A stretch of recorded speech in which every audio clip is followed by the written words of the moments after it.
నమస్తే, నా పేరు Kalyan Dilip Sunkarao. Welcome to common library. గౌరవ ముఖ్యమంత్రి వర్యులు శ్రీ జగన్మోహన్ రెడ్డి గారు ఈరోజు భీమవరం వేదికగా గ్రంథ శ్రీనివాస్ గారిని తదితర వైసీపీ పార్టీ సంబంధించినటువంటి నాయకులందరినీ కూడా బలపరుస్తూ ఆయన చేసినటువంటి ఒక ప్రసంగం, దాంట్లో ఉన్నటువంటి కొన్ని అభ్యంతరాలు ఖచ్చితంగా మనం రాజకీయాల అతీతంగా పదే పదే ప్రస్తావించుకోవాల్సినటువంటి అవసరం ఉన్నది. ప్రజాక్షేత్రంలో హీరో వర్షిప్ లేదా ఫలానా వ్యక్తికి పోరాడేటువంటి సమర్థత ఉన్నది అని ప్రజలు గౌరవించేటువంటి అంశంలో ఖచ్చితంగా కొన్ని కోడ్ ఆఫ్ కాండాక్ట్స్ని పరిశీలించాల్సిందే. అయితే అది వ్యక్తిగత జీవితాలు, మనతో పాటు లేదా మనకి జన్మనిచ్చినటువంటి తల్లినో, మనతో పాటు జీవితాన్ని పంచుకున్నటువంటి భార్యనో, మనకు పుట్టినటువంటి కూతురులనో వాళ్ళ యొక్క మాన ప్రాణాలు లేదా వాళ్ళకి సంబంధించినటువంటి గౌరవాలు వాటిని తీసేటువంటి విధంగా, కించపరిచేటువంటి విధంగా ముఖ్యమంత్రి హోదాలో ఉండి పదే పదే జగన్మోహన్ రెడ్డి గారు మాట్లాడడం ఎందుకో కాస్త ఎబ్బెట్టుగాను ఇబ్బందిగాను ఉంటూ ఉంటుంది. ఖచ్చితంగా రాజకీయాలంటే విమర్శలు, ప్రతి విమర్శలు అతి సహజం, దాన్ని ఎవరూ కాదనలేరు. పరిపాలనా సమర్థత గురించో, ప్రజల పట్ల ఉన్నటువంటి అవగాహన గురించో, ప్రజాక్షేత్రంలో వాళ్ళు ఎంచుకున్నటువంటి రాజకీయ విధానపరమైనటువంటి విధానాల గురించో ఖచ్చితంగా విమర్శలు, ప్రతి విమర్శలు అనేటువంటివి ఆహ్వానించదగ్గ విషయం. అయితే ముఖ్యమంత్రి జగన్మోహన్ రెడ్డి గారు ఎప్పుడు పవన్ కళ్యాణ్ అనేటువంటి వ్యక్తి గురించి మాట్లాడినా రాజకీయపరమైనటువంటి విధానాలు, పవన్ కళ్యాణ్ అనేటువంటి వ్యక్తికి ప్రజల పట్ల ఉన్నటువంటి అవగాహన, ఈయనకి ఏమి మెరుగుగా ఉంది, ఈయనకి ఎందుకు ఓటు మళ్ళీ తిరిగి వేయాలి, ప్రజల మ్యాండేటు 151 సీట్లు ఇచ్చిన తర్వాత అట్టహాసంగా ఆయన ఎప్పుడు ప్రసంగాల్లో నేను ఇంత చేసి అంత చేశాను చెప్పుకునేటువంటి వ్యక్తి, ఇదిగో దాని ద్వారా మీకు వచ్చినటువంటి లాభం ఇంత, నేను రాష్ట్రాన్ని తీసుకెళ్ళినటువంటి గ్రోత్ ఇంత, ఖచ్చితంగా మీ ఓటు తిరిగి నాకు ఇవ్వడం వల్ల మరొక 5 సంవత్సరాల పాటు నేను మీకు ఇంత సేవ చేయగలుగుతా, ఈ రంగాల్లో రాష్ట్రాన్ని ఇగో 1లో ఉన్నదాన్ని 10లో తీసుకొచ్చా, 10లో ఉన్నదాన్ని 50% పెంచా, నేను ఇంకా ఎంత పెంచుతానని చెప్పడు. ఆయన వ్యాఖ్యలు ఎందుకు అభ్యంతరకరంగా ఉంటాయంటే, రేణుదేశాయ్ గారు కానీ, నందిని గారు కానీ, ఇప్పుడు ఉన్నటువంటి అన్నా లెజ్నోవా గారు కానీ రాజకీయాలతో ఏ విధంగానూ సంబంధం లేనటువంటి వ్యక్తులు. కానీ పద్దాక మహిళల్ని ప్రజాక్షేత్రంలో, ప్రజాబాహుల్యంలో చర్చకు ఉంచేటువంటి అల్పమైన, నీచమైన బుద్ధి ఉన్నటువంటి ముఖ్యమంత్రి గురించి ఖచ్చితంగా మాట్లాడుకోవాలి. ఆయన 151 సీట్ల గురించో, పథకాల గురించో, మార్పుల గురించో, చంద్రబాబు నాయుడు అవినీతి గురించో, పోనీ గత ప్రభుత్వం కంటే ఈ ప్రభుత్వం చేసిన మేలు గురించో ఏదైనా ఆయన మాట్లాడుకోవడానికి స్వేచ్ఛ కలిగినటువంటి వ్యక్తి ఖచ్చితంగా పరాయ వ్యక్తి జీవితంలోకి, అది మంచో చెడో, వాళ్ళు ఏం పడ్డారో, వాళ్ళు ఏం బాధలు పడ్డారో వాళ్ళు గుట్టుగా ఈరోజు బతుకుతున్నారు. ఈయన 3 పిల్లలను తీసిన ప్రతిసారి సోషల్ మీడియాలో ఈయనకు ఉన్నటువంటి ఉన్మాద భూయిష్టమైనటువంటి కొంతమంది కార్యకర్తలు నందిని గారి ఫోటో కానించి, రేణు గారి ఫోటో దాకా, అన్నా గారి ఫోటో కానించి రకరకాల అంశాల దాకా కూడా తీసుకొచ్చి మహిళలను రోడ్డు మీద తీసుకొస్తున్నారు. ఒక్కసారి ఆలోచన చేయండి, ఆయన 3 పెళ్ళిళ్ళు చేసుకోవడం వల్ల రాష్ట్రానికో, ప్రజలకో, జగన్మోహన్ రెడ్డికో, ఆయన పరిపాలనకో, ఎవరికైనా ఆయన వ్యక్తిగత జీవితంలో ఉన్నటువంటి సమస్యల ద్వారా వచ్చినటువంటి సతమతమయ్యేటువంటి పరిస్థితి ఏమన్నా ఉన్నదంటారా? ఇక్కడ మనం మోరల్ ఆప్టిట్యూడ్తో మాట్లాడుతూ ఉంటే ఆయన ఒకేసారి ఒక 20 మంది అమ్మాయిలతోనో, 30 మంది అమ్మాయిలతోనో తిరగలిగేటువంటి సినిమా ఇండస్ట్రీ ఆ కలర్ఫుల్ ప్రపంచంలో పాసిబిలిటీస్ గురించి ప్రజలందరికీ తెలుసు. ఆయన నిందపడాల్సిన అవసరం లేదు. ఆయన చాలాసార్లు దాని గురించి వివరణ కూడా ఇచ్చారు. ఇక్కడ మన రాజకీయాలు జనసేన పార్టీ, పవన్ కళ్యాణ్ గారు అనేటువంటి వ్యక్తులు, లేదా జగన్మోహన్ రెడ్డి గారు అనేటువంటి వ్యక్తి, ఇక్కడ మన పార్టీల పరంగా కాదు, కొంత మోరల్ కోడ్ అనేటువంటిది అసలు రాజకీయాలతో సంబంధం లేనటువంటి మహిళల్ని తెర మీద తీసుకొచ్చి ప్రస్తావించకూడదు అనేటువంటిది ప్రజలుగా ఖచ్చితంగా మనం దానికి కట్టుబద్దులే ఉండాలి. ఆయన ఏమన్నారు ఒకసారి విందాం మనం. ఈ గ్యాంగ్లో, ఈ ముఠాలో ముందుగా ఇదే భీమవరం ప్రజలు తిరస్కరించిన దత్తపుత్రుడితో మొదలు పెడతారు. వీరు చేసిన రాజకీయాలు ఎలా ఉన్నాయి అనే విషయం మీద ఈ దత్తపుత్రుడు పక్క రాష్ట్రంలో ఈయనది శాశ్వత నివాసం. అడ్రస్ ఎక్కడ అంటే మన రాష్ట్రంలో ఉండదు. రాష్ట్రానికి ఒక ఇల్లు, జిల్లాకు ఒక ఇల్లు, జిల్లాకు ఒక ప్యాలెస్ కట్టుకోవాలంటే చాలా అక్రమార్జితం కావాలి కదా ముఖ్యమంత్రి గారు. కొండలు తవ్వాలన్నా, కొండల మీద ప్యాలెస్లు కట్టాలన్నా మనకి క్విడ్ బ్రోకోల రూపంలో 100 కోట్ల రూపాయలు ఆయాచితంగా వచ్చి పడి మన వ్యాపార సముదాయాల్లోకి బ్లాక్ మనీ ఇన్ఫ్లో ఉంటేనే కదా ఒక 20 కోట్లు 30 కోట్లు పెట్టి మనం ఎడాపడా ఇల్లులు కట్టుకోవడానికి ఉంటుంది. బెంగళూరులో ప్యాలెస్ కట్టుకున్నారు, మీకు బెంగళూరులో అడ్రస్ ఉంది. హైదరాబాద్లో ప్యాలెస్ కట్టుకున్నారు, హైదరాబాద్లో అడ్రస్ ఉంది. మన తాడేపల్లిలో ప్యాలెస్ కట్టుకున్నారు, తాడేపల్లిలో అడ్రస్ ఉంది. మీరు వైజాగ్లో ఇప్పుడు కట్టుకోబోతున్నారు, వైజాగ్లో అడ్రస్ వస్తుంది. భగవంతుడి చల్లగా చూస్తే భారతదేశం మొత్తంలో కూడా మీరు ప్యాలెస్లు కట్టుకునేటువంటి ఆర్థిక సౌలభ్యత మీకుంది. ఇప్పుడు పవన్ కళ్యాణ్ అనేటువంటి వ్యక్తి వృత్తిరీత్యా హైదరాబాద్లో ఉండాల్సిన పరిస్థితి ఎందుకు? మన సినిమాకి సంబంధించినటువంటి ఇండస్ట్రీకి తెలంగాణ విడిపోయిన తర్వాత ఆంధ్రప్రదేశ్తో చిత్తశుద్ధిగా ఫిలిం ఇండస్ట్రీ ఇక్కడ షిఫ్ట్ అవడానికి కావాల్సినటువంటి ప్రొవిజన్స్ని ఎన్ని మనం కల్పించాం? అట్టహాసభూయిష్టంగా అందరూ నా కాళ్ళ దగ్గర రావాలనేటువంటి అహంభావంతో సినిమా తారలందరినీ కూడా మనం అవమానించినటువంటి సందర్భాలు ఎలా మర్చిపోయాం? అయ్య బాబా, ఈ ముఖ్యమంత్రి దగ్గర ఉండడం కంటే ఏదైనా మనోచపలత్వానికో మానసిక రోగానికో మనం బలవడం కంటే హైదరాబాద్లో సేఫ్గా ఉందామని చెప్పి కాదా వీళ్ళందరూ పర్మనెంట్ అడ్రస్ని చిరంజీవి గారో, నాగార్జున గారో, వెంకటేష్ గారో, లేకపోతే దగ్గుబాటి సురేష్ గారో, ఇతర పెద్దలో అశ్విని దత్ గారు లాంటి వ్యక్తులు అందరూ కూడా కమ్మ సామాజిక వర్గం, కాపు సామాజిక వర్గం, మీ రెడ్డి సామాజిక వర్గానికి సంబంధించినటువంటి ప్రొడ్యూసర్లు సైతం హైదరాబాద్ కేంద్రంగానే ఎందుకు ఉండిపోయారు? అది మన ఒక చపలత్వానికి కారణం కదా. అడ్రస్ లేడంటే మనకేంది? మనకు కావాల్సినటువంటిది ప్రజాక్షేత్రంలోకి వచ్చి అక్కడ ఒక పార్టీ ఆఫీసు 2 ఎకరాల్లో ఉంది, అక్కడ ఆయన ఒక తాత్కాలికమైనటువంటి నివాసాన్ని నిర్మించుకున్నారు, అక్కడ ఖచ్చితంగా వస్తూ ఉన్నారు, అక్కడ పెడతా ఉన్నారు. ఇది సత్యదూరమైనటువంటి విమర్శ కదా. Imagine this on a resume, a certified expert in ChatGPT and AI tools. పక్క రాష్ట్రంలో ఉంటేనే 4 లక్షలు. ఇంకా ఆశ్చర్యకరమైన విషయం ఏమిటో తెలుసా? పక్క రాష్ట్రంలో శాశ్వత నివాసం ఉంటూ పక్కవాడు సీఎం కావాలని ఏకంగా పార్టీ పెట్టిన వాడు బహుశా దేశ చరిత్రలో ఎవరు ఉండడు తప్ప. ఇప్పుడు చరిత్రల గురించి, దేశంలో ఉన్నటువంటి రాజకీయ పరిస్థితుల గురించి మనం మాట్లాడుకుంటే, మీరు జైల్లో 16 నెలలు ఉన్నప్పుడు మీకోసం నిలబడ్డటువంటి వ్యక్తి కేవలం మీడియాకో టీవీకో కాకుండా పాదయాత్ర చేసినటువంటి వ్యక్తి మీ సొంత సోదరైనటువంటి వైఎస్ షర్మిల. ఆ వ్యక్తి మీరు లేని లోటు, మీ తండ్రి లేని లోటుని, మీ తండ్రి గారి హావభావాలన్నీ కూడా పునికి పుచ్చుకుని ప్రజాక్షేత్రంలో నా అన్నకి ఈరోజు ఈ రకమైనటువంటి ఒంటరితనాన్ని తీసుకొచ్చినటువంటి టీడీపీ ప్రభుత్వం కానీ, కాంగ్రెస్ ప్రభుత్వం కానీ వీళ్ళకి సంబంధించినటువంటి దాష్టికాలు ఇవి అని ఊరూరా తిరిగినటువంటి వ్యక్తి. మరి పక్కవాడిని సీఎం చేయడం కోసం పార్టీ పెట్టేయడో లేదో, పవన్ కళ్యాణ్ పెట్టేది అంత అమాయకుడో కాదో కాలం ఖచ్చితంగా నిర్ణయిస్తుంది. అయితే ఆయన పార్టీ సుస్థిరత కోసమో, ఆయన పార్టీలో గంపెడు ఎమ్మెల్యేలని ఆయన సాధించుకోవడం కోసమో, ఎవరిని విమర్శలు చేసినా అసెంబ్లీ వరకు ఆయన ప్రయాణం కొనసాగి అటు దిశగా ప్రజలకు అతనికి ఉన్నటువంటి కమిట్మెంట్ని చూపించి వెళ్ళాలనేటువంటి ఆలోచన గురించి ప్రజాక్షేత్రంలో ప్రజలు నిర్ణయిస్తారు. కానీ మన సొంత సోదరి, మన కోసం నిలబడ్డటువంటి మహిళ, మన కన్న తల్లి, మన కోసం ఉపవాస దీక్షలతో పాటు ఆవిడ అన్ని రకాలుగా కూడా మీకోసం కష్టపడ్డటువంటి వ్యక్తి, కేంద్రంలో ఉన్నటువంటి నాడు పెద్దలందరినీ కూడా ఒప్పించుకుని కొడుకుని బెయిల్ మీద తీసుకోవాలని చెప్పి ఎంతో కృషి చేసినటువంటి వ్యక్తి. మరి ఈరోజు వాళ్ళ స్థానం ఎక్కడుందంటారు? పక్క పార్టీ సీఎం పక్కన పెడదాం, మన సొంత పార్టీ కోసం కష్టపడ్డటువంటి ప్రధాన కార్యకర్తలు అనుకుందాం, వాళ్ళ స్థాయి ఎక్కడుందంటారు? వాళ్ళ జరిగిన మేలు ఎక్కడుందంటారు? చెల్లి వచ్చి ఇక్కడ పార్టీ పెట్టుకోవాల్సిన పరిస్థితి ఎందుకు వచ్చిందంటారు? ఇవాళ చెల్లి ఆంధ్ర అధ్యక్షుల కింద వస్తుందనేటువంటి పరిస్థితులు ఎందుకు లేవనెత్తినాయి అంటారు? ఏబిఎన్ రాధాకృష్ణ సాక్షిగా అన్నగారితో గొడవలు ఉన్నాయంటే లేదని చెప్పలేనటువంటి సిచ్యువేషన్ ఎందుకు వచ్చిందంటారు?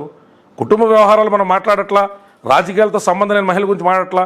మీ రాజకీయ ప్రస్థానంలో వెన్నుముక్క నిలిచినటువంటి చెల్లికి ద్రోహం చేసినటువంటి అన్న దేశ రాజకీయాల్లో ఉంటాడంటారా? అంతర్గతంగా ఏదైనా కావచ్చు, ఆమె కొంత అమాయకంగా మీతో మాట్లాడి ఉండొచ్చు, లేకపోతే మీ కష్టాన్ని అమ్మాయి తోలనాడు ఉండొచ్చు, మీ ఇద్దరి మధ్య ఏం జరిగిందో మాకు తెలియదు. కానీ అన్నగా, రాష్ట్ర పెద్దగా, అరే ఇవన్నీ దాటి నా పర్సనల్ ఎమోషన్స్ దాటి ఆ పిల్ల పార్టీకి చేసినటువంటి కాంట్రిబ్యూషన్ కోసం నేను ఎంతో కొంత చేయాలని అనిపించిన అన్న కూడా దేశ రాజకీయాల్లో మీరే ఉంటారు కదా. దేశ రాజకీయాల చరిత్రలు మనకెందుకు?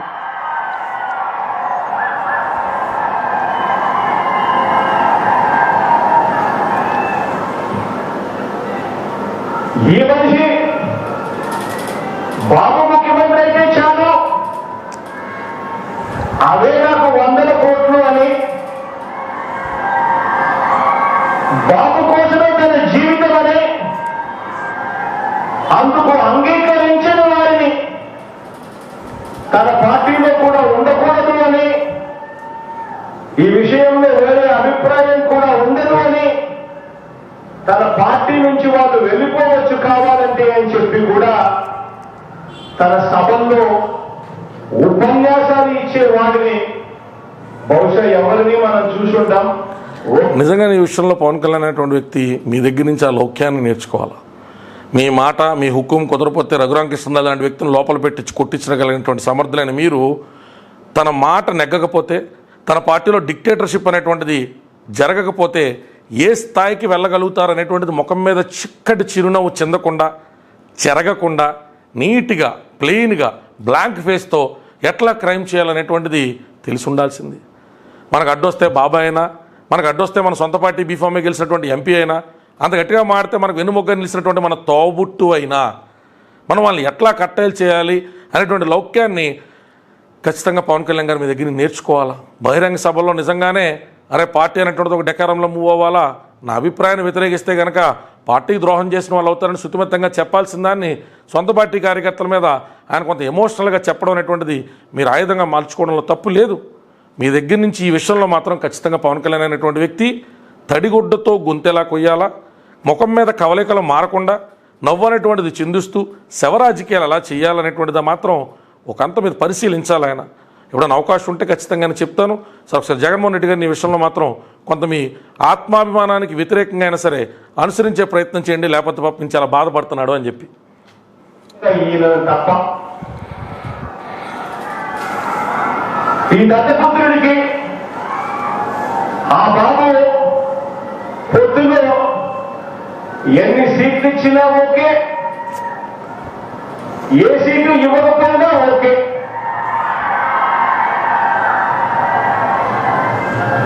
చిత్తం ప్రభావనే త్యాగరాజుని మాత్రం ఇప్పుడే ఈ దత్తపుత్రుడిలో మాత్రమే చూస్తాం. ఎవరైనా ప్రజల కోసం త్యాగాలు చేసేవాడిని చూశాం కానీ మీలాగా 16 నెలల జైలు జీవితం ప్రజల కోసం, రాష్ట్రానికి ప్రయోజనాలు రాలేదే, ప్రత్యేక హోదా ఏమైపోయిందో, రాష్ట్ర ప్రజలంతా అన్నం ఎలా తింటారో, ప్రత్యేక హోదా లేకపోతే ఎలా బతుకుతారు అనేటువంటి దానికోసం మీరు పోరాడి కాంగ్రెస్ పెద్దల మెడలో ఉంచి కాంగ్రెస్ పెద్దల కోపానికి గురే 16 నెలలు జైలుకి వెళ్ళినటువంటి మహానుభావులు మీరు. ప్రజల కోసం త్యాగాలు చేసినటువంటి వ్యక్తి మీరు. రాజకీయాలు ఎప్పుడూ చేయలే పాపం. తెరనకమాల కేంద్ర పెద్దలతో ఎప్పుడు రాజకీయాలు నడపలే మనం. తమ్ముడు బెయిల్ కోసమో, తమ్ముడు జైలుకి వెళ్ళకుండా ఉండడం కోసమో, మన స్వలాభం కోసమో, మనం ఇప్పుడు దాకా కోర్టుకు హాజరు కాకపోయినా కూడా 4000 పైచిలుకులు మన అడ్జర్మెంట్లు తీసుకోవడం కోసమో మనం ఎప్పుడు కూడా మన 32 కేసుల గురించి ఎప్పుడు కూడా ఎక్కడ సాగిల పడలా, ఎవరి దగ్గర వంగి దండలాలు పెట్టలా. రాజకీయాలు మనమే నెక్కార్సైన మొగోళం. మరి రాష్ట్రం మొత్తంలో దేశం మొత్తంలో మీరు కాబట్టి అందరినీ ఢీకొట్టేటువంటి మహానుభావులు. పైకి చెప్పే కబుర్లు, వెనకమాల మాత్రం తల్లిని పంపించి అమ్మ నా కొడుకు బెయిల్ ఏదైనా ఇప్పించండి అని చెప్పి అడిగించుకున్నది ఎవరు? హుటాహుటిన బెయిల్ మీద బయటకు వచ్చి రాగానే నాడు కాంగ్రెస్ పార్టీకి మద్దతు తెలిపింది ఎవరు? ప్రజల్ని ఏమార్చినంత తేలిక చరిత్రలో మనం చేసినటువంటి పనులన్నీ కూడా మగిసిపోవడం అనేటువంటిది చాలా తప్పిది. చంద్రబాబు అనేటువంటి విషయంలో అవసరానికి మించి ఏదైనా పవన్ కళ్యాణ్ అనేటువంటి వ్యక్తి మద్దతు తెలిపాడు అనుకుంటే ప్రజాక్షేత్రంలో అది ప్రజలకు వివరించుకోవాల్సినటువంటి అంశం. మీరు విమర్శించదగ్గ అంశం అంటే మీరు ముందు క్లీన్గా ఉండాలి కదా. మన నలుపు మనం చూసుకోకుండా ఇతరుల గురించి ఆ రకమైనటువంటి వ్యాఖ్యలు చేయడం ఎంతవరకు సమంజసం అని అడుగుతున్నా. ప్యాకేజీల కోసం త్యాగం చేసేవాడిని మాత్రం బహుశా ఎప్పుడు చూసిందాం.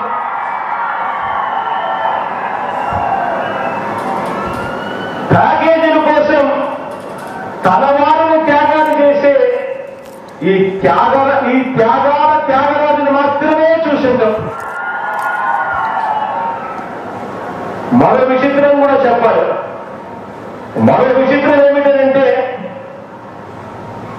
ఈ త్యాగరాజు గురించి, ఈ దత్తపుత్రుడి గురించి మరో విచిత్రం ఏమిటంటే రియల్ లైఫ్ లో ఈ పెద్ద మనిషి ఏ భార్యతోనూ ముఖ్యమైన కనీసం 3-4 సంవత్సరాలైనా కూడా కాపురం చేసి ఉంటారు. ఈ మ్యారేజ్ ఇస్తారు.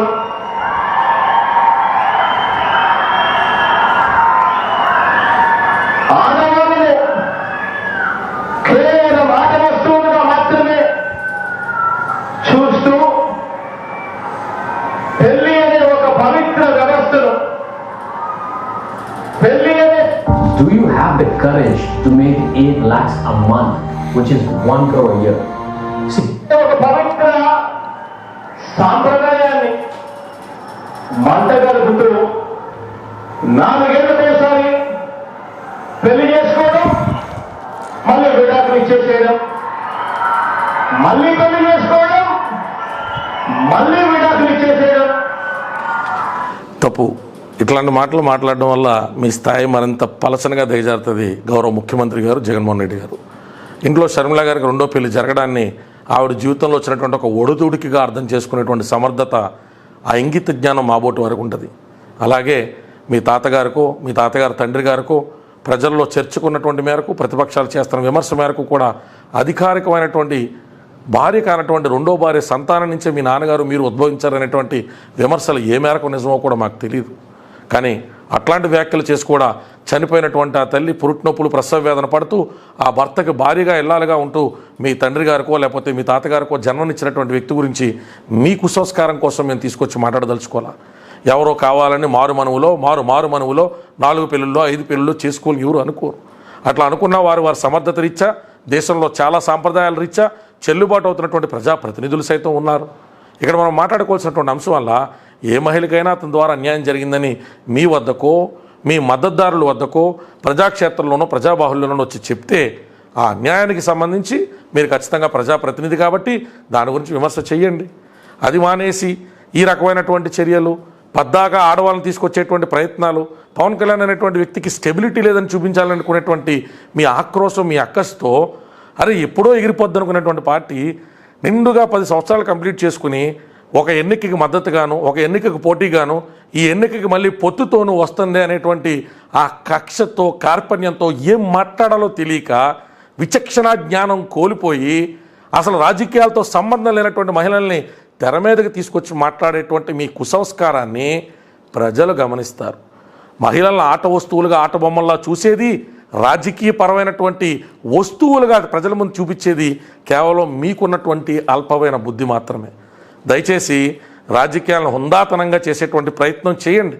మీ నాన్నగారి గురించి మరణానంతరం కూడా ఎప్పుడు ఆయన స్పీచ్లు చూసినా 1, 2 సార్లు తల్లి కడుపు నుంచి ఎందుకు పుట్టావో నీకు అనిపించేటట్టు చేస్తానని చంద్రబాబు నాయుడు గారి గురించి మరి క్షమాపణ చెప్పిన తర్వాత ఎప్పుడూ మీ మాదిరి దిగజారుడు, లేఖిపూరితమైనటువంటి రాజకీయ విమర్శలు ఆయన సైతం చేయలేదు.